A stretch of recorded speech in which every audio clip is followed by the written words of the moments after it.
তাই আমার বুজুর্গ হল দুনিয়ার জমিনের মধ্যে আমরা যত গুনাহ করি, এই দুনিয়ার জমিনের মধ্যে গুনাহ করতে করতে গুনার দরিয়ার মধ্যে যদি ডুবে যাই, এর বাদে আল্লাহ পাক পরবর্তীকার আলমর কাছে যদি আমরা তওবা করিলাই, তাহলে আল্লাহ রহমান আর রহিম নামর খাতিরে আল্লাহ আমরা জীবনের গুনারে মাফ করিয়া দিলাই।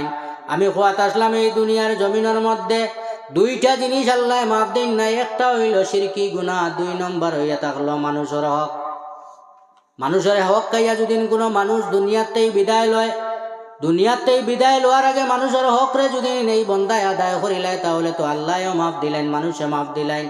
আর যদি দুনিয়ার মধ্যে মানুষের হক খাইয়া যদি দুনিয়াতেই বিদায় লইলাই, কাইল ময়দানে মাশরের মধ্যে আল্লাহ ওই মানুষটারে জিজ্ঞাসা করবা, তুমি তো মানুষের হক খাইয়া দুনিয়াতেই বিদায় লইসলাই।